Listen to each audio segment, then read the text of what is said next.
Baba na tayo sa lecture na ito. Lecture 25 na tayo sa Covenant Theology.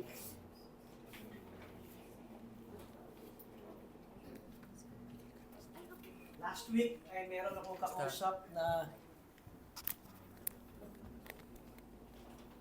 lecture 25 na tayo ng Covenant Theology sa ating lokal na iglesia, Redeemed by Grace Baptist Church.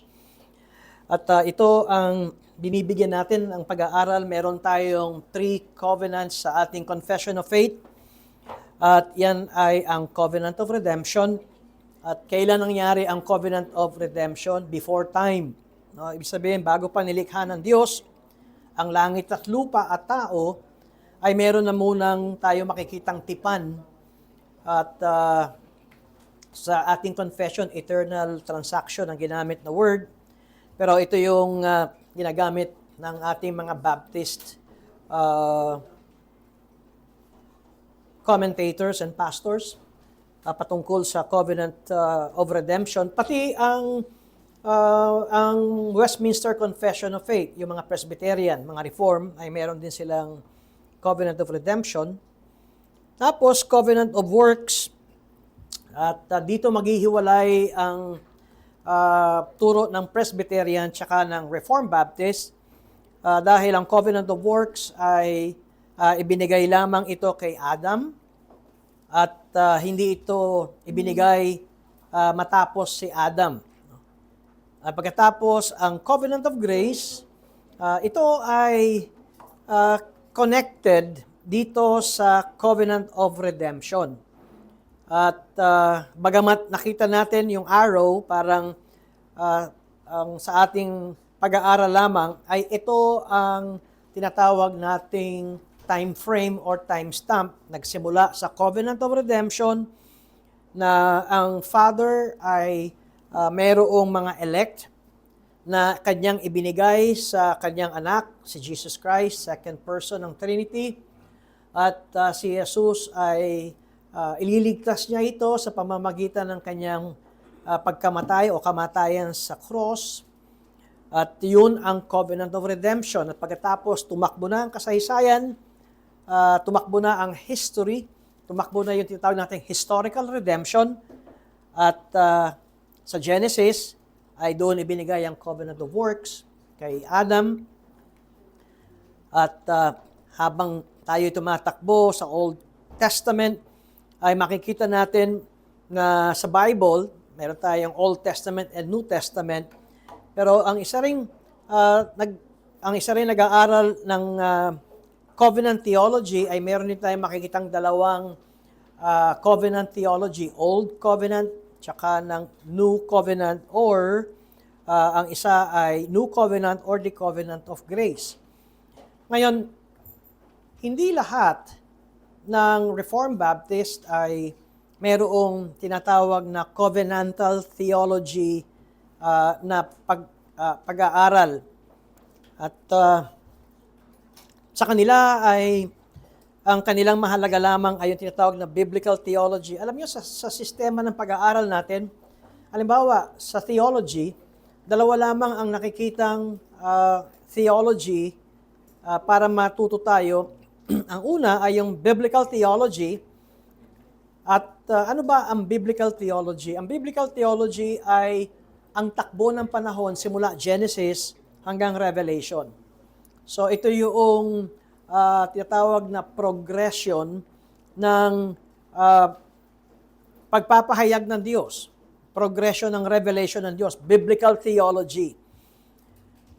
Ang systematic theology ito ay yung mga topics o yung mga halimbawa, the doctrine of God.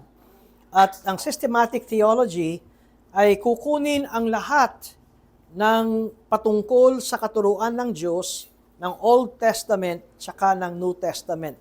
At ito ay isi-systematize nila at magiging isang doctrinal teaching. Kaya nakita niyo ang pagkakaiba.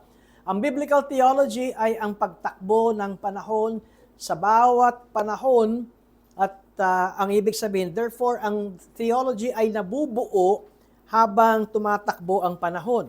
O kung kayo ay magbabasa ng Bible reading, at sisimulan nyo ng Genesis, at gusto nyong tignan ang isang topic, simula Genesis hanggang Revelation, ang ginagawa nyo ay ganito ang biblical theology. Ngayon, ang systematic theology ay nagsimula kagad sa topic at lahat ng verses from the Old and the New ay inilalagay sa pag-aaral na yon. Ngayon, ano ang covenant theology?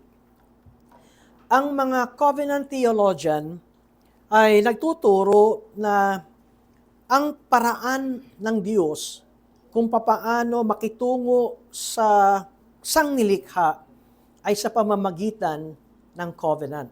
Okay, so ito ang isang pagkakaiba natin kung bakit ang haba na natin. Lecture 25 na tayo sa covenant theology.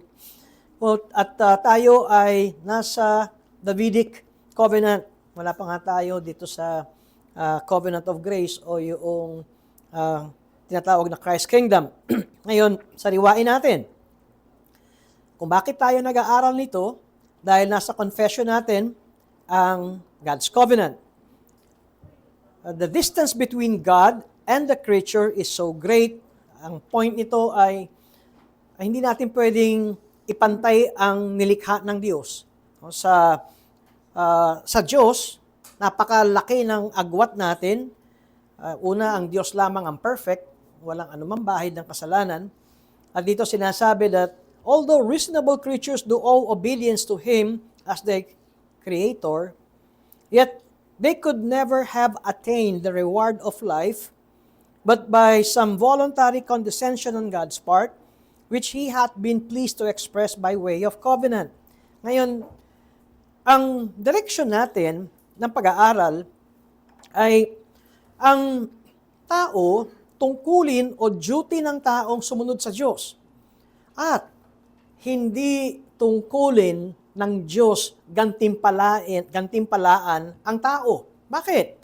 Dahil karapatan ng Diyos na sabihin sa tao kung ano ang nais niya at tungkulin ng taong sundin nang walang anumang gantimpala. Ngayon, ito yung ating pag-aaral, ngunit mayroong ginawa ang Diyos at siya mismo yung term na condescension ay yung kanyang pagpapakababa. No? At ito ay sa dahilan na gusto ng Diyos pagpalain ng tao. No? Dito sa paragraph 1, nang sinasabi na walang reward ang tao kung sumunod dahil tungkulin natin, it is our duty to obey God dahil siya ang manlilikha. Pero ang Diyos ay gumawa ng tipan. Yun. Yung by way of covenant, dyan sa bold text na yan, ay sa pamamagitan ng covenant, ay dito ay mayroong gantimpala. Mayroong reward of life. At sa ating pag-aaral ng covenant, ay laging mayroong two parties. Ang Diyos ang siyang gumagawa at nangunguna ng covenant o ng tipan at ang tao ang siyang susunod. Pag sumunod ang tao, meron siyang reward of life. Ngayon, saan natin makikita yung gantimpala na yan? Sa covenant.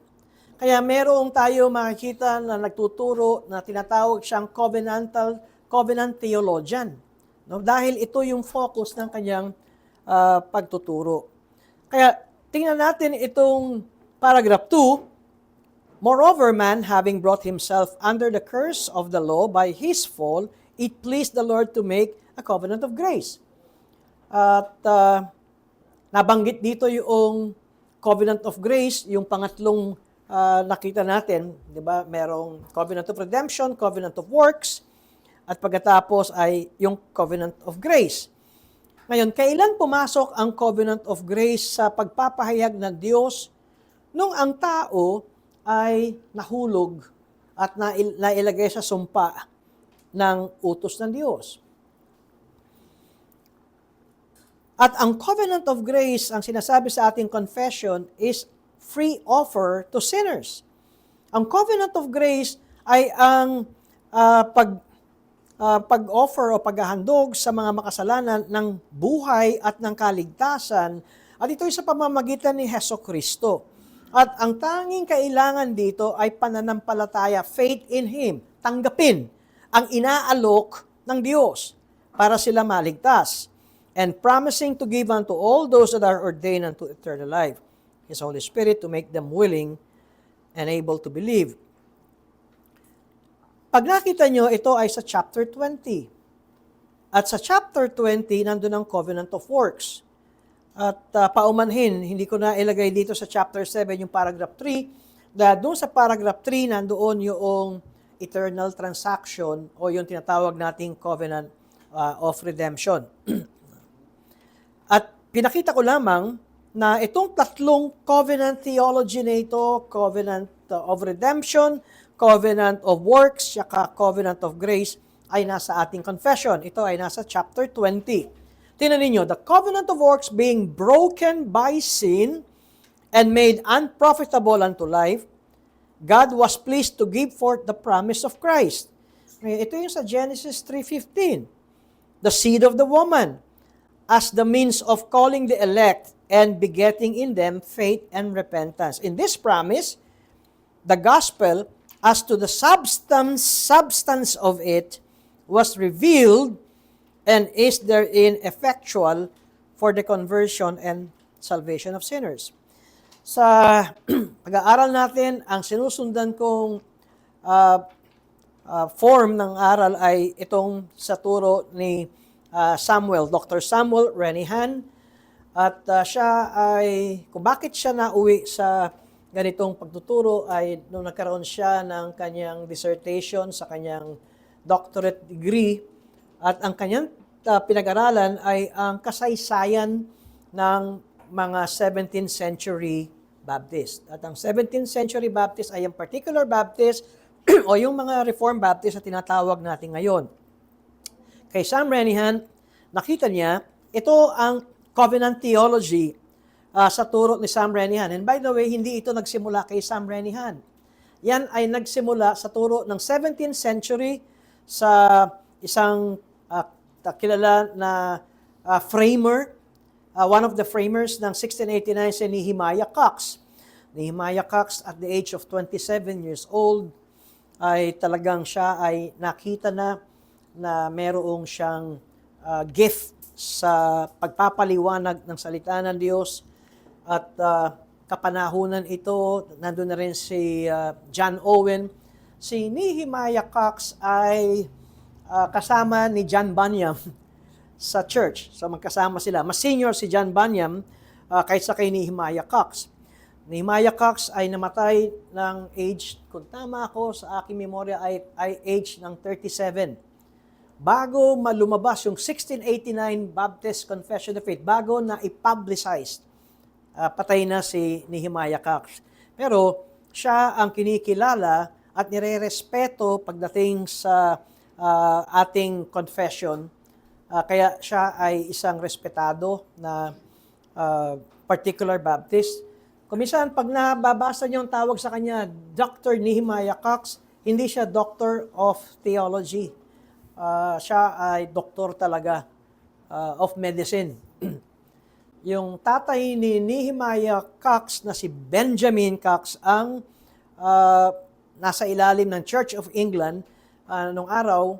Kung ikaw ay hindi sumasang-ayon sa Church of England, hindi ka na makakapag-aral sa mga recognized at ng Church of England. Kaya Nehemiah Cox, dahil siya ay kabilang na sa non-conformist, hindi na siya sumasama doon sa katuruan ng Church of England, kaya hindi siya nakapag-aral sa Harvard. Yung tatay niya ang nakapag-aral. Siguro ang tatay niya nagturo kay Nehemiah Cox, pero si Nehemiah Cox ay merong brilliant mind pagdating sa theology. Anyway, ito yung sinusundan ni Sam Renihan. At isa lamang siya sa kanyang main resource, one of the resources, pero ito ang isa sa taong kanyang sinusundan. Dito sa turo na ito ay meron tayong makikitang tatlong kingdom, tatlong paghahari. Una, the kingdom of creation. Narinig natin yung kaninang nabanggit yung creation ordinance. Kingdom of creation ay nagsimula ito kay Adam at ito yung Adamic covenant.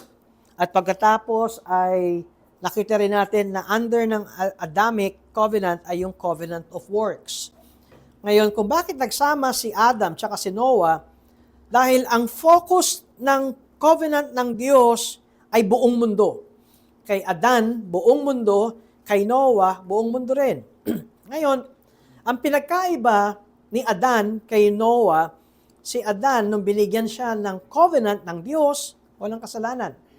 Si Noah, nung binigay ng Diyos ang covenant kay Noah, ano ba yung covenant na binigay ng Diyos kay Noah? Hindi na niya wawasakin ang mundo. Tulad ng ginawa niyang pagwasak ng baha. Ano ang ebidensya? Ano yung patunay ng Diyos na hindi niya wawasakin ang mundo? Yung rainbow. At ngayon nakikita pa rin natin yan. Kaya itong dalawang tinatawag nating federal head, ang isa pa kung bakit sinasabing 1689 federalism ay dahil sa katuruan, 1689 federalism covenant theology, dahil sa turo na ang Diyos ay nakikipagtipan sa federal head. Hindi siya nakikipagtipan sa lahat ng mga tao. Siya ay nakikipagtipan sa representative. Halimbawa, si Adam, ang tipan ng Diyos kay Adan, si Adan ang kumakatawan sa lahat ng tao. Siya ang federal head. Ngayon, kay Noah ay ganun din. Kay Noah ay nakipagtipan ng Diyos kay Noah, kumakatawan siya sa lahat ng tao kasi walang tao no, sila lang ang buhay. Diba yung paglabas ni Noah sa ark o sa barko o sa daong. Ngayon, pagpasok ng Genesis 12 ay merong tipan ang Diyos kay Abraham. Ngayon, si Abraham ay isa ring federal head. Federal head nino. Dito ay mula buong mundo ng mga tao, pagdating sa Genesis 12, ang Diyos ay nakipagtipan kay Abraham at sa lahat ng kanyang lahi. Kaya kumakatawan si Abraham, hindi sa lahat ng tao, kundi si Abraham ay kumakatawan sa lahat ng kanyang lahi. Lahing Israel. Yan yun, mga Israelita. Kaya under ng Kingdom of Israel, kaya nga sinabi natin, bakit kaharian ng Israel? Dito nagsimula. Ang Israel ay nagsimula kay Abraham. Hindi siya nagsimula kay Adan o kay Noe, kundi ang tipan ng Diyos kay Abraham, sa iyong lahi pararamihin ko. At ano pa ang tipan ng Diyos? Bibigyan ko kayo ng lupa, yung Canaan, promised land, bibigyan ko kayo ng hari. Ikaw, Abraham, ay magkakaroon ka ng lahi ng hari at meron doon sa lahi ng hari na magiging pagpapala ng buong mundo. Pag nakita ninyo yung tipan kay Abraham, yan ay sa kanyang lahi, ano yun? Di mga Israelita. Kaya under ng Kingdom of Israel, nung namatay na si Abraham, ang sumunod ay ang Mosaic Covenant. Ngayon, pag nakita natin ang Mosaic Covenant, ito ay parehong tipan ng Diyos kay Abraham. Kasi parehong Israelita, parehong tao, at yung pangako ay pareho din. Lupa at kapayapaan at magkakaroon sila ng hari. Kaya nga, pati kay David, yung Davidic Covenant, ay under ng Kingdom of Israel. Ngayon, sa ating pag-aaral, ito ang katapusan ng Old Covenant. Nung pagdating sa Davidic Covenant, ay pagkatapos niyan, ang sumunod is the Kingdom of Christ. Dahil dito na natin mababasa ang pagdating ni Kristo at mapapansin ninyo sa ating diagram na yan, ang Covenant of Redemption at ang Covenant of Grace ay nasa hanay ng Kingdom of Christ. Pag tinignan natin ang Covenant of Redemption, nangyari iyan, wala pang nililikha ang Diyos ng kahit ano. Nagtipan ang Diyos, yung tinatawag nating Trinitarian Covenant, Father, Son, and Holy Spirit. Pero dito ay meron tayong nakitang mga passages, kaya nga meron ng mga elect bago pa nilikha ng Diyos ang langit at lupa. Ngayon, paano nagkaroon ng elect? Yun yung sinabi ni Pablo sa mga taga-Epeso, before the foundations of the world, pinili na kayo ng Diyos. Yun sa Covenant of Redemption. Wala pa ang lahat. Ngayon, ano yung covenant of grace? Ito yung sa kamatayan ni Kristo, ang tipan doon sa covenant of redemption ay na-fulfill, naging kaganapan sa tipan ni Kristo. Ngayon, pag nakita niyo ang pagkakaiba ng ating pag-aaral, ang Abrahamic covenant ay kinakailangan silang sumunod para matanggap nila ang pangako at tipan ng Diyos sa lahi ni Abraham. Ano ang tipan na binigay ng Diyos kay Abraham? Pagtutuli, circumcision. At makikita nyo, carry over yan pagdating ng leadership ni Moses.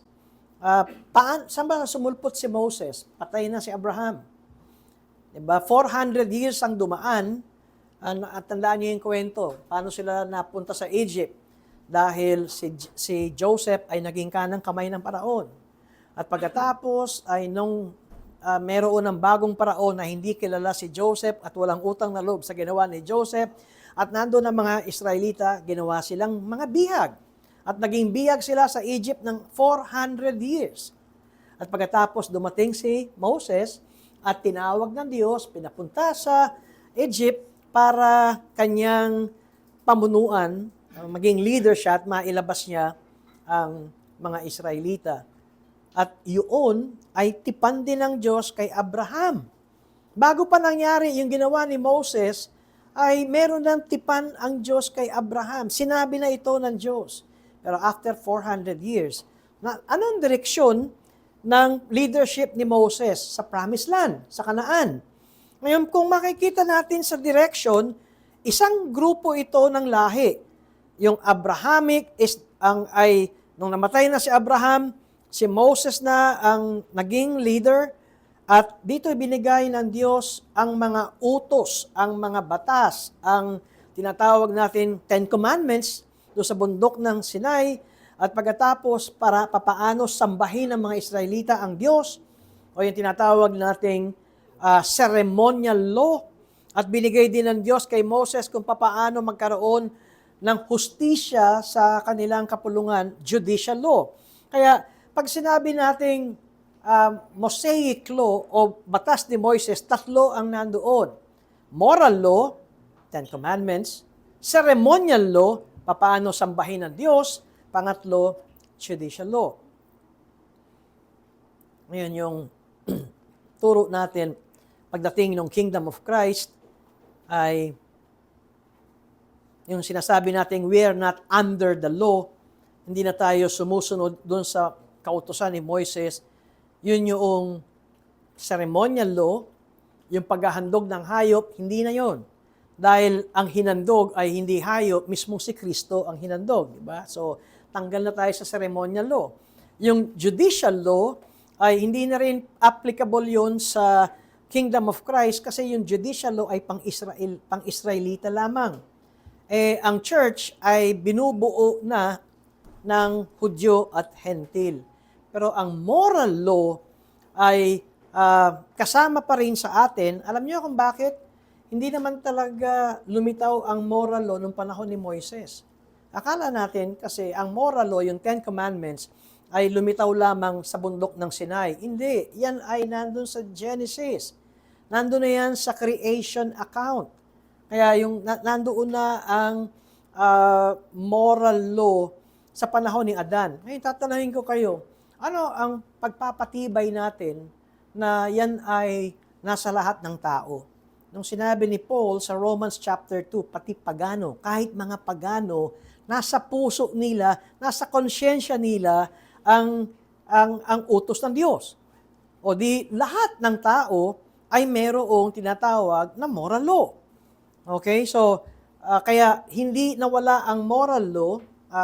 Ngayon, ang pagkakaiba sa atin, sa moral law, at noong mga Israelita ay ito. Sa panahon ni Moises, nung binigay ng Diyos ang 10 utos, sundin nyo ito para kayo mabuhay. At para nyo matanggap at makuha ang lupain na ipinangako ko sa inyo.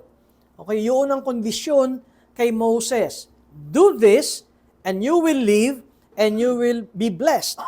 Ngayon, ang hindi matanggap ng ganitong katuruan ay yung ang blessing na sinasabi sa Old Covenant ay nakafocus sa isang lahi, lahi ni Abraham, at pagkatapos ang pangako ay dadami ang lahi ni Abraham at ang pangako sila ay makakadating sa pangakong lupa na binigay ng Diyos at sila ay magkakaroon ng hari sa lahi ni Abraham at magkakaroon ng kapayapaan sa Kanaan na lahi ni Abraham at magkakaroon sila ng templo. Ang hindi makuha at matanggap nung tinatawag natin na ibang covenant theology ay yung turo natin na ang Old Covenant ay confined sa pisikal na katawan, lahi ni Abraham, ang mga Israelita. Hanggang pati sa tipan ng Diyos kay David, ngayon ay si David na ang hari at sa lahi ni David ay mayroong bawat hari. Pero kung makikita ninyo, ang pangako ay hari na Israel, hari na anak ni David, at pagkatapos ay magkakaroon sila makukuha nila ang promised land, ang lupang Kanaan, magkakaroon sila ng katahimikan, wala nang gusto makipagdigma sa kanila, at mananahan ang Diyos dito sa Jerusalem. Pagtapos nun, ng Davidic Covenant, ay papasok na ang New Covenant. Ang hindi makuha ng hindi sumasang-ayon dito ay pinagsasama nila ang Old Covenant sa New Covenant. Sa tinuturo ko sa inyo sa 1689 Federalism, magkaiba ang Old Covenant sa New Covenant. Pero gusto kong linawin. Merong, ano yung sabi ni Christ? I did not come here to abolish the law, but to fulfill it. Kung makita natin yung sinabi ni Jesus, hindi ako naparito para wasakin ang kautusan, pero upang ganapin ito. Ngayon, ang 1689 Federalism, pagdating ni Kristo, yun ang kaganapan ng Old Covenant. Ngayon, pagdating ni Yeso Kristo, iba na ang nakikita natin na katuruan ng tipan ng Diyos. Bakit? Pagdating ni Yeso Kristo, ay sinabi ni Pablo, ay hindi lahat ng Israel, di ba? Sabi niya, ay totoong Israel. Ang totoong Israel ay ano? Ang Israel na binubuo ng mga Hudyo at ang mga Hentil. Kaya sa bagong tipan or sa New Covenant, ito ay spiritual Israel. Kaya kung makikita nyo ang takbo ng ating pag-aaral, itong Abrahamic Covenant ay laman at ang blessing nila ay lupang Kanaan at mayroon talaga silang naging hari. Iyan ay totoong taong hari. Okay? Pero pagdating sa New Covenant, sino ang hari? Nagaling kay David, si Jesus. Kaya ang tawag sa kanya ay anak ni David. Ma-advance na ako. Kaya sinasabi natin sa pag-aaral natin, Abrahamic Covenant is the beginning of the Old Covenant. Mosaic Covenant is a development. Bakit natin sinabing development? Dito kasi binigay ng Diyos kay Moises ang mga kautusan. Okay? Yung Ten Commandments ay hindi binigay ng Diyos kay Abraham nung una. Ang binigay lamang ng Diyos kay Abraham ay yung circumcision, yung Genesis chapter 17. Tapos yung tipan ng Diyos na dadami ang lahi ni Abraham at magkakaroon sila ng promised land, lupain, dahil hindi pwede yung kay Moses. Sa panahon ng Diyos, hindi naman sila pwedeng sumamba sa Egypt dahil pagano ang form of worship sa Egypt. Yun ang sinabi ni Moses sa paraon, sabi ng Diyos, let my people go that they may worship me. Kaya sa panahon na ni Moses, nando na ang unang-unang binigay sa kanila pagtawid nila sa Red Sea, Ten Commandments. Pagkatapos noon ay yung mga dagdag pang mga kautusan. Ngayon, ano ang Davidic Covenant? Is the consummation of the Old Covenant. Ang ibig sabihin ng consummation natin, nasa lupain na sila. Okay? Lahi sila ni Abraham. Tapos, meron silang mga hari. Wala nang gusto makipagdigma sa kanila. Mapayapa na sila sa promised land at nandun na ang templo. Ang templo, bagamat hindi si David ang nagtayo, dahil ano ang sabi ng Diyos, ikaw ay mandirigma. Ang anak mo ang magtatayo ng templo. Sinong anak yon? Si Solomon. Ang isang kahulugan ng pangalan ng Solomon ay alam ba ninyo? Man of Peace. Sino ba yung Prince of Peace? Sa New Covenant, si Jesus Christ. Kaya, pag nakita natin itong pag-aaral natin, ay mayroong pagtutuloy ang Old Covenant, pagpasok natin ng New Testament, pero nung pagdating ni Kristo, yun ay nahinto na. At makikita natin ang pagpasok ng New Covenant. Nung tinaguyod ng Panginoong Yesus yung Lord's Supper, ano sinabi ni Jesus? This is the new and everlasting covenant. So nakita ninyo yung paghinto, paghinto ng Old Covenant at pagpasok ng New Covenant. Hindi natin sinasabing hindi importante ang Old Covenant. Sinasabi natin, lalo natin nakikita kung papaano kumilos ang Diyos sa pamamagitan ng tipan. Kung papaano niya binebless ang mga tao sa pamamagitan ng tipan. Ngayon, yung promised land sa Israelita, hindi mangyayari yan kung walang tipan. Okay? Dahil ang covenant sa ating doctrine, sa ating confession of faith, ay para mabigyan tayo ng reward of life. Yan ang blessing ng Diyos. Kung susunod tayo. Okay, so napakabagal ko at inuulit-ulit ko. Sana ay naging maliwanag sa atin ito. Kaya pag nakita niyo ang Mosaic Covenant, ang saklaw ng Mosaic Covenant, mga Israelita, mga pare, mga hari, at mga propeta. Nandyan yan. Simula sa Exodus, Leviticus, Numbers, Deuteronomy, ay nandoon ang katuruan ni Moises sa mga Israelita. Okay? At sinasabi natin na ang Diyos pa rin ang siyang naghahari at pinadaan niya ito kay Moses. At ngayon, dahil tayo ay nasa Davidic Covenant, ay merong tipan ang Diyos sa mga magiging hari ng Israel. Tingnan ninyo, wala pang hari. Panahon pa lamang ni Moises. Hindi pa sila tumatawid no sa Jordan River. No, ang Mosaic Covenant ay nandun pa sila saan? Di ba nandun sila sa ilang taon silang umiikot do sa wilderness? 40 years. Ngayon, sino ang leader na tinawag ng Diyos na makatawid doon sa Jordan River? Si Joshua. Si Moses ay hindi nakatawid sa Jordan River. By the way, kung tatanungin nyo, si Moses ba ay federal head din? Hindi. Ano si Moses? Si Moses ay mediator between God and the Israelite. Paano ko sinasabi na hindi siya federal head? Ang federal head, ang kasalanan ng federal head kasama ang kanyang nasa ilalim. Kaya nga si Adam, federal head, ang kasalanan niya kasama tayong lahat ng sangkatauhan. Paano pumasok ang kasalanan sa mundo? Dahil sa isang tao. Sino yun? Si Adan. Kaya tayo namamatay dahil yun ang sinabi ng Diyos kay Adam, sa araw na kainin mo ang iniutos ko sa iyo, huwag mong kakainin, ikaw ay mamamatay. Kaya tayo namamatay. Dahil siya ang ating representative. Si Adam ang kumakatawan sa lahat ng tao. Si Moses, bakit hindi siya nakatawid patungo sa promised land? May kasalanan si Moses, di ba?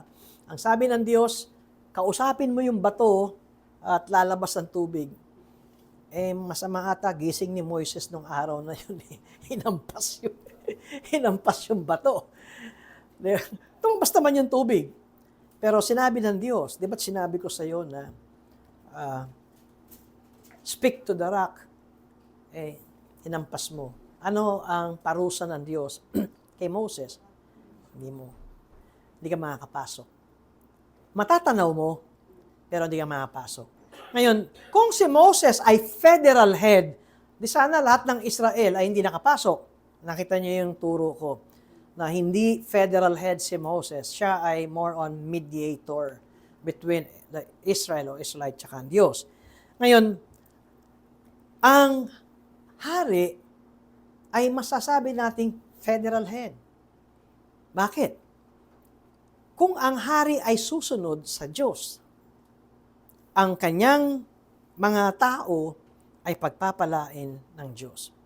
Yan, nakita niyo yung Deuteronomy 17, ang hari ay kinakailangang siya mismo ang sumulat ng kautusan ni Moises. O di ano yun? Tatlo yun.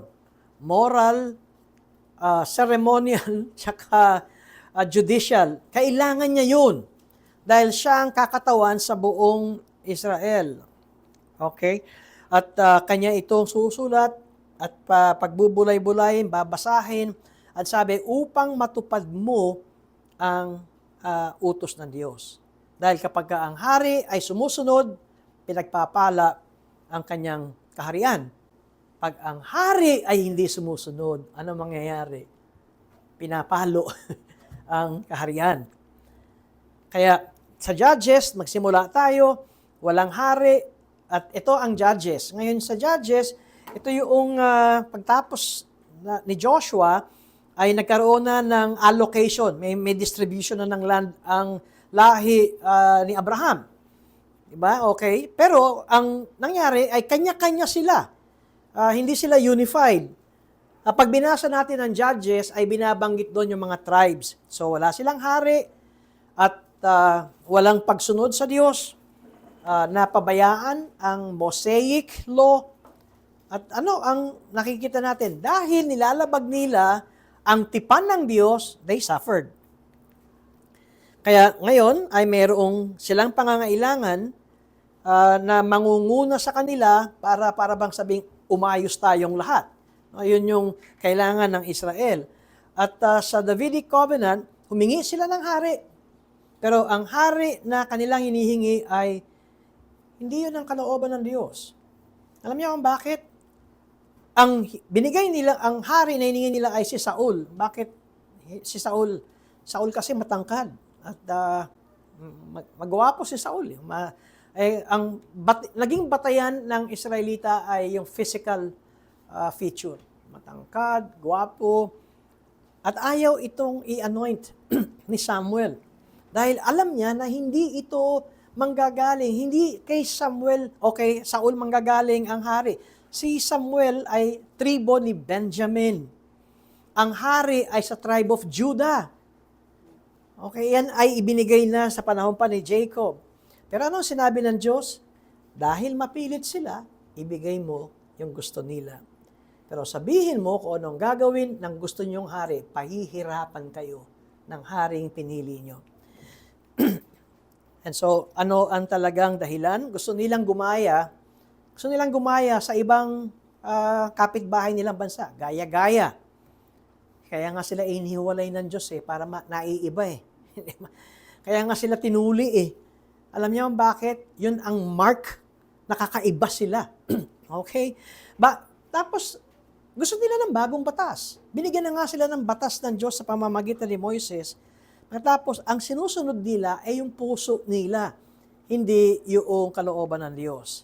Kaya mali at hindi tama. Yung una nilang hari na si Saul, kaya tinan niyo ang nangyari, wala silang kapayapaan.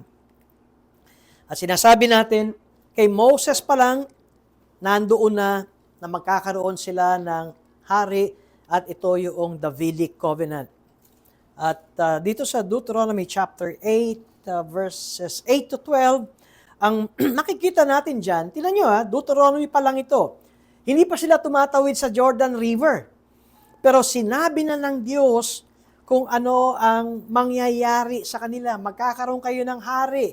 Okay, makakapasok kayo sa lupain na ipinangako ko sa inyo. Nakapasok sila sa pamamagitan ni Joshua. Yun na yung Judges, di ba? Kaya lang, bakit magulo at walang kapayapaan? Kasi nga, they neglected the covenant of God. Kaya kapag ka ikaw ay lumilihis, ay mayroong parusa. Mayroong karampatang parusa. Ngayon, tandaan natin, sa doctrine ng covenant theology, ang Diyos ang nagbibigay at nag-uumpisa ng covenant. At ibinibigay niya ito sa tao. At ang tao, tungkulin niya, sumunod sa tipan. Ngayon, kung susunod ang tao, may blessing, may reward of life. Pero, ang sanction kapag you disobey, mayroong penalty, mayroong parusa. Doon sa Joshua, dahil si Joshua ay sumunod sa Diyos, nakatawid sa Jordan River, di ba? Nahati rin yung Jordan River, parang yung sa Red Sea, di ba? At nawasak nila ang mga nakatira doon sa lupain hanggang sa napaghati-hati ni Joshua ang lupa sa bawat tribo. Nung wala na si Joshua, ay nawala na rin yung pagsunod nila sa utos ng Diyos. Kaya laging sa bawat tribo ay sila ay inaatake ng kanilang mga kaaway. Pagka sila ay tumawag sa Diyos, nagsisi sa kasalanan, ang Diyos ay magtatayo ng judge. Ngayon, yung judge ay hindi katulad ng korte natin sa RTC, sa Court of Appeals o sa Supreme Court. Hindi yun ang judge. Ang term ng judge sa Book of Judges ay military leader. Ang Diyos ay nagtatayo ng military leader at napagtatagumpayan nila ang mga mananakop. Pagkatapos, tatahimik sila ng 40 years, balik na naman sa kasalanan, nakalimutan na naman ang law of God, kaya umiikot lang. Ngayon, pero ito ay ipinahayag ng Diyos kay Moses sa Deuteronomy chapter 8 verses 8 to 12, ang sinabi, makakapasok na kayo sa Promised Land at makakaranas kayo ng kapayapaan. Wala nang gegera sa inyo. Sino yung hari na nakaranas ng kapayapaan? Nagsimula ito kay David. Wala nang gusto makipagdigma kay David. At pagkatapos ay ang sumunod na anak ni David, si Solomon.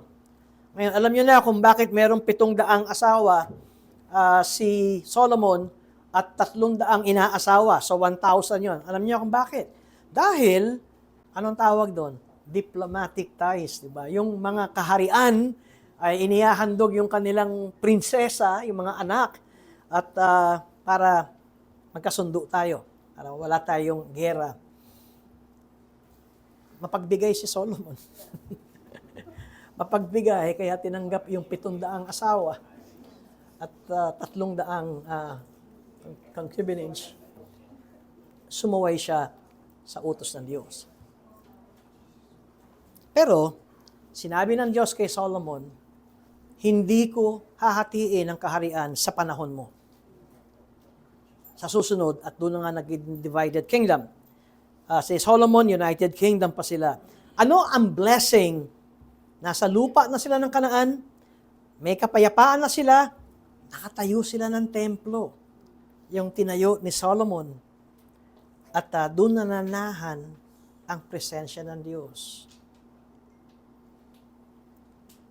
Ibig sabihin, ang pangako ng Diyos, ang tipan ng Diyos. Alam nyo, ang tipan ay hindi lamang pangako. Tandaan natin yan.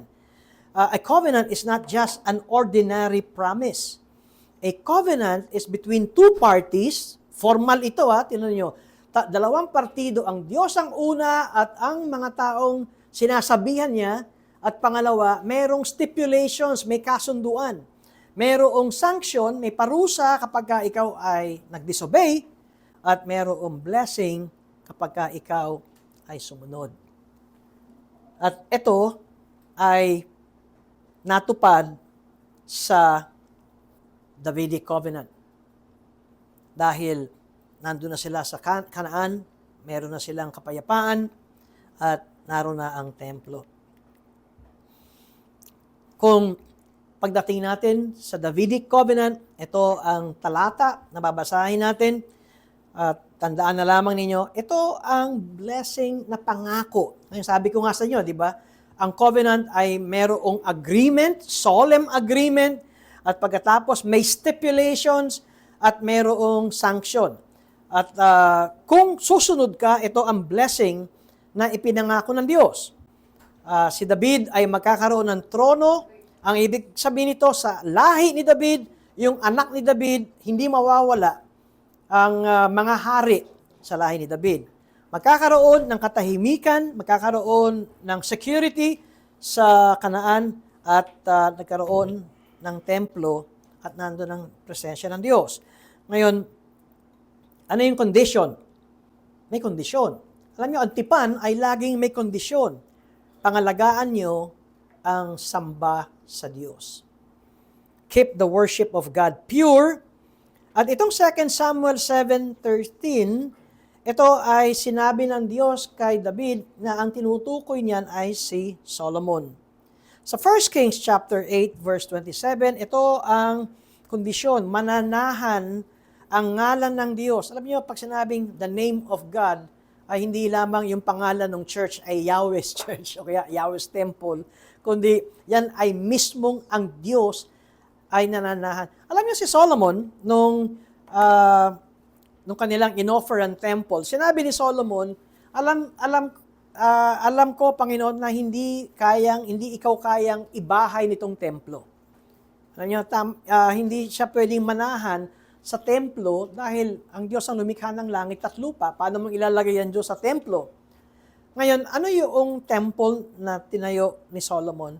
Ito yung mediated presence ng Diyos. Ang ibig sabihin, sa pamamagitan ng templo, ang tao ay nakalalapit sa Diyos. Okay, so ito ang kondisyon. Keep the worship of God pure, obey the law, habang ang hari ay pinamumunuan ng kaharian, pagkatapos ang hari, sabi ko nga kanina, ay representative or federal head ng tao. Ngayon, importante ito kasi makikita natin kung good king, ang bayan ay pinagpapala. Kung bad king or wicked king, ang bayan ay nasusumpa. Didisiplinahin ng Diyos, parurusahan ng Diyos kung mayroong paglabag. Sa 2 Samuel 7:14, when he commits iniquity, I will discipline him. Ngayon, kung minsan napakagaang salitang disiplina. Mabigat yon. Yung disiplina ng Diyos, kung makikita natin ang nangyari, winasak ng Diyos ang Jerusalem, winasak ng Diyos ang templo, dinala sila sa Babylonia, at sila ay naging bihag for 70 years. Yun ang discipline ng Diyos. Hindi lamang yung konting hagupit. At nangyari? Israel will be removed from Canaan. Bakit? Hindi sila sumunod sa tipan ng Diyos. At ito yung ating pag-aaral, ito ang Old Covenant. Nagsimula kay Abraham, tapos may expansion sa panahon ni Moses, at natapos ito kay David. Kung makikita natin sa Old Covenant, kinakailangan sundin nila ang tipan ng Diyos. Ngayon, importante ito kasi sa classical covenant theology, ang iba ay sinasabi nilang, doon kay Abraham ay nagsimula na yung covenant of grace. Ano ang pinagkaiba ng covenant of grace? Sino ang sumunod sa kasunduan? Okay, bago yon, sa covenant of grace, sinong partido ang nagkaroon ng kasunduan? Isip. Sa covenant of works, si Adan at ang Diyos. At pagdating kay Abraham, ay masasabi natin covenant of works in a sense, pero hindi na to katulad ng covenant of works ni Adan, kasi nung si Adan ay nag-fail, tapos na yung covenant of works. Kasi yung binigay ng Diyos kay Adan, kapag sumunod ka, meron kang eternal life. Ngayon, dahil si Adan ang kumakatawan sa lahat ng tao, kung gayon, sa obedience mo, Adan, ang buong lalabas sa lahi mo ay meron ng eternal life. But Adam failed. Kaya wala ng eternal life. Kaya ang sumunod ay covenant of grace ang binigay ng Diyos. Ngayon, sino ang partido ng covenant of grace? Volunteer. Sino? Ang tama. 90. Tingnan niyo.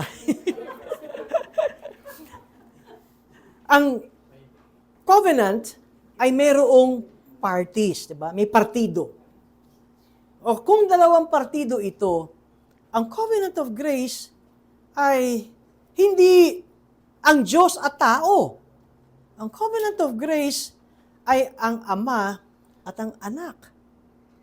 Yun din yung party sa covenant of redemption. Na ito ay covenant between the Father and the Son. Sabi ko nga, yung covenant of redemption ay tumuturo sa covenant of grace. Ang fulfillment ng covenant of redemption ng Father and Son ay ang covenant of grace. Sino ang nasa ilalim ng kasunduan o ng tipan ng covenant of grace? The Father and the Son. Nasaan ang role natin?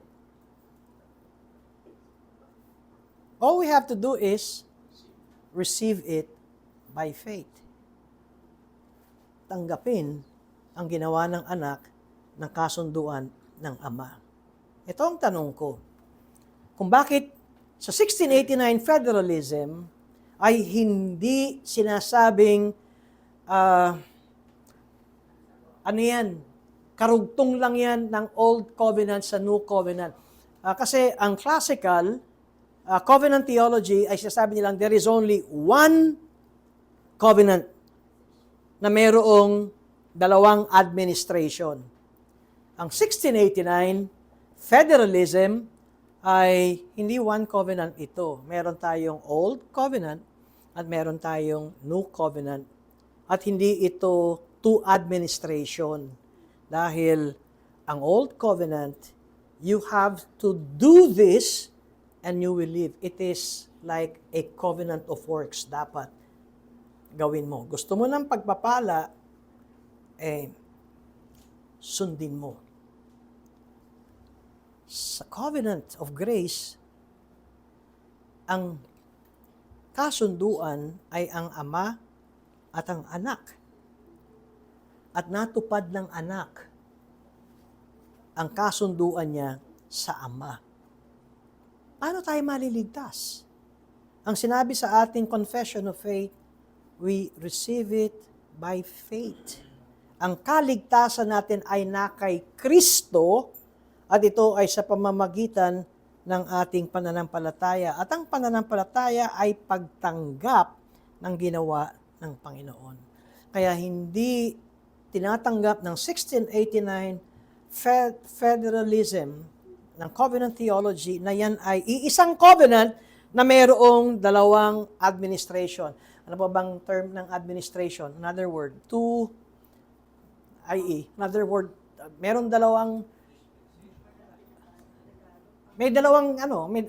dalawa lang grupo ng tao siguro yun.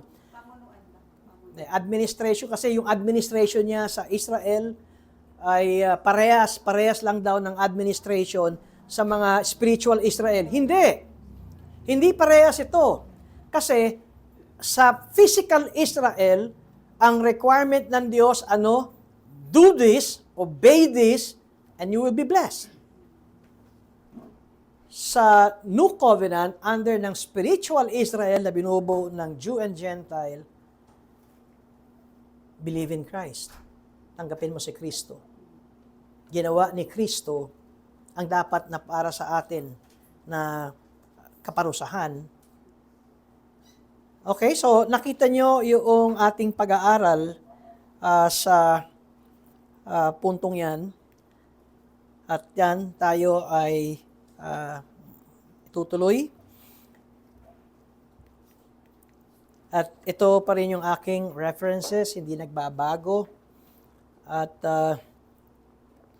malaki ang Mystery of Christ. Ito yung pinakasimple para maintindihan natin yung lecture. Yung From Shadow to Substance ay ito ay historical development ng 17th century Particular Baptist. It's more on historical kung paano nabuo ang Particular Baptist.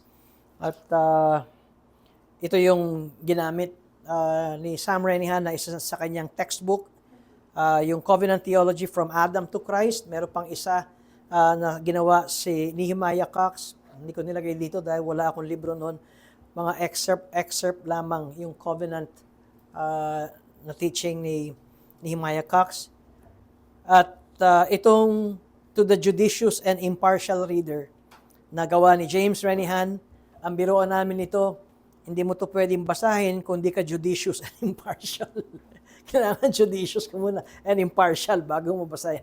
Joke lang yan. Pero yan ay 1689 Baptist Confession of Faith na ginawa ni James Renihan ayon sa paliwanag ng mga 17th century Particular Baptist. Kaya pag binasa mo yon, makikita nyo yung kanilang explanation ng bawat chapter. Ngayon, itong new exposition ng London Baptist Confession of Faith of 1689 ni Rob Ventura, yan yung bago. Yung huli, yung nakasanayan natin na umabot ng 5th edition ay yung kay Sam Waldron. Ngayon, yung pinakabago ay ito, new exposition. Kaso, ayan ay iba't ibang mga pastor ang nagbigay ng kanilang turo sa bawat confession. Question? Yeah. Bali, ilan lahat ang federal heads sa Bible? Okay. Si Adam ay ang kumakatawan sa lahat ng tao. Well, kung si Noah ay masabi nating federal head dahil siya lamang ang tao matapos na hatulan ng Diyos ang mundo. Pagkatapos ang sumunod ay si Abraham, federal head ng Israel. Si Moses, sabi ko, hindi siya federal head dahil siya ay mediator. Na pinaliwanag ko na sa inyo. By the way, yung kay Noah ay maari sa iba ng mga Particular Baptist ay hindi sinasama si Noah, ang iba ay sinasama. Okay, pagkatapos ni Abraham, si Moses ay hindi federal head, siya ay mediator. Ang sumunod na federal head ay si David, siya ay kumakatawan pa rin sa kanyang sinasaklawan na kaharian. Tandaan natin ang Davidic Covenant ay nahati ito pagtapos merong tayong Northern Kingdom and the Southern Kingdom. At pagkatapos, yun na ang Old Covenant. Kaya siguro pag tinignan natin ang Old Covenant, Abrahamic, federal head, Davidic, pagdating sa kingdom niya. Pero pagdating sa New Testament, sa New Covenant, ang federal head natin ay si Jesus Christ. Si Adan, pinahamak tayo. Sa kasalanan niya, pumasok ang kamatayan. Kay Kristo, kung ikaw ay na kay Kristo, wala ka na sa hatol ng kamatayan, yun nga, there is no more condemnation if you are in Christ Jesus. Okay, kung ang iba ay sinasabi lang nilang federal head si Adam tsaka si Christ. Ngayon, pag nag-biblical theology sila, yun ang kanilang sasabihin. Pero dahil tayo ay covenant theology sa pag-aaral natin, gusto nating ipakita na nagsimula ang Diyos sa isang tao at ginawa niyang isang bayan. At si Abraham yun. At dito ibinigay ng Diyos ang kanyang utos at ito'y dumaan sa tipan. At ang tipan, sumunod ka, pagpapalain kita. Sumuway ka, susumpain kita. At yun ang nangyari sa Abrahamic, Mosaic, tsaka Davidic. Pagdating sa New Covenant, meron ba sumpa? Napansin ba nyo sa New Covenant? Walang sumpa. Dahil sinabi, ang sinumang na kay Kristo ay isang bagong nilalang. Wala nang nakaraan. Ika'y bago na. Nawa, itong pag-aaral natin ito, ma-appreciate nyo ang pagiging nasa ilalim ng Covenant of Grace. At nawa, matuto tayo na nagkakasala ba tayo? Nahuhulog ba tayo sa kasalanan? Oo. Tayo ba ay mabigat na nahuhulog sa kasalanan? Oo. Pero, ang bulong ng Diablo sa atin ay para ilayo tayo sa Covenant of Grace. Ang bulong ng Diablo sa atin ay hipokrito kang tao, masama ka, makasalanan ka, parurusahan ka ng Diyos. Pero kung alam mong ikaw ay kabilang sa mga pinili ng Diyos na nasa ilalim ng Covenant of Grace, ang ating paliwanag, binayaran at inako ni Kristo ang kasalanan ko, nakaraan, ngayon, magagawa pa, hanggang sa huling hininga ko o abutin ko ang pagbabalik na muli ng Panginoon. Binayaran ng Panginoong Jesus ang lahat ng kasalanan kong yaon. At kung ako ay dumating sa konbiksyon, ako'y lalapit kay Kristo at ako'y hihingi ng kapatawaran sa aking mga kasalanan.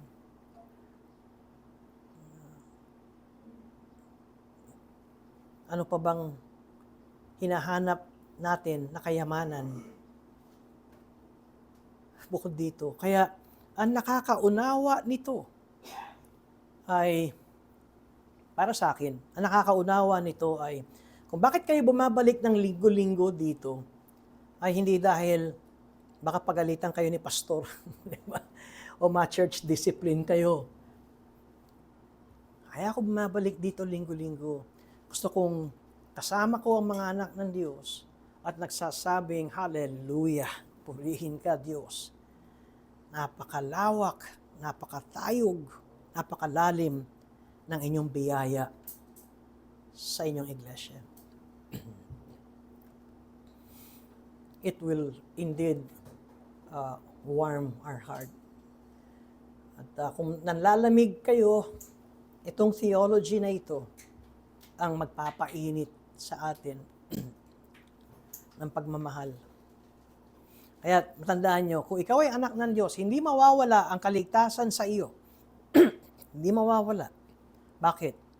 Dahil hindi nakasalalay ang iyong kinabukasan sa gawa mo.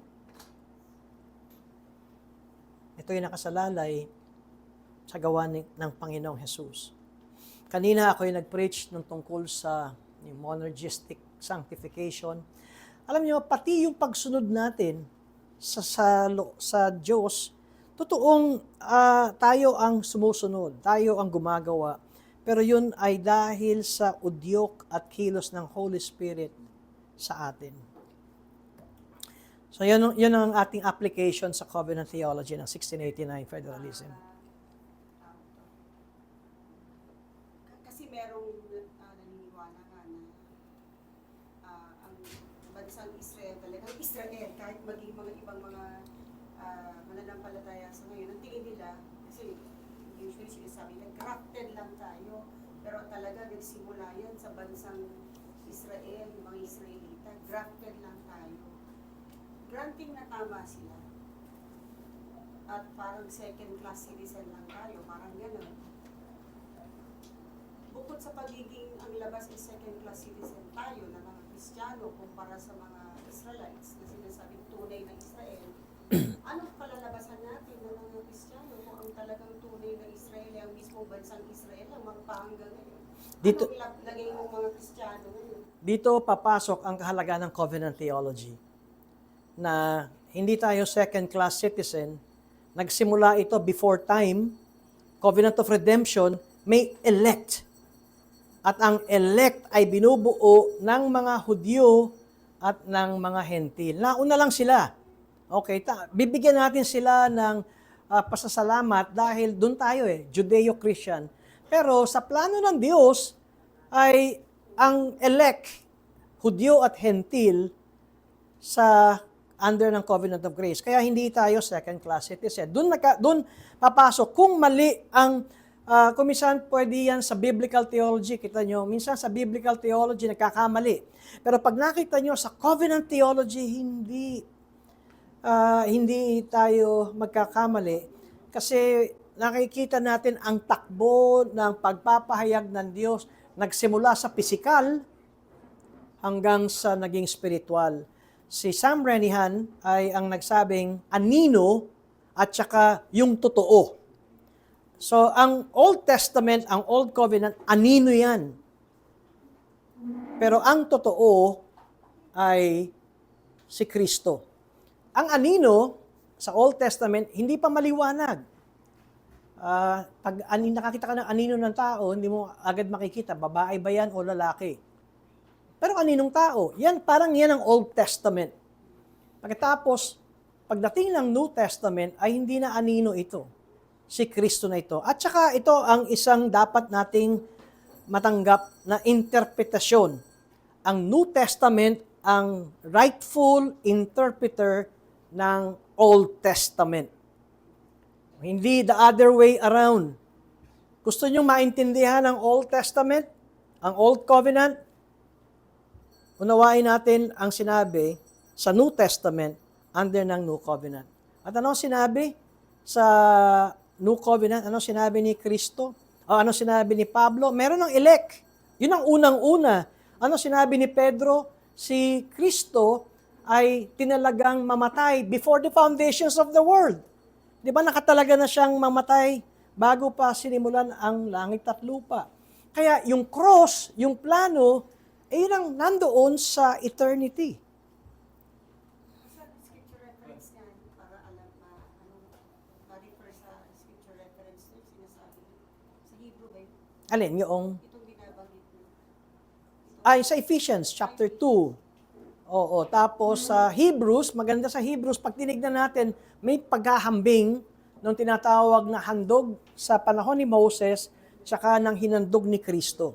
At ang ginamit kay Kristo ay better covenant. Ngayon, maganda ring isang tanong na magkaiba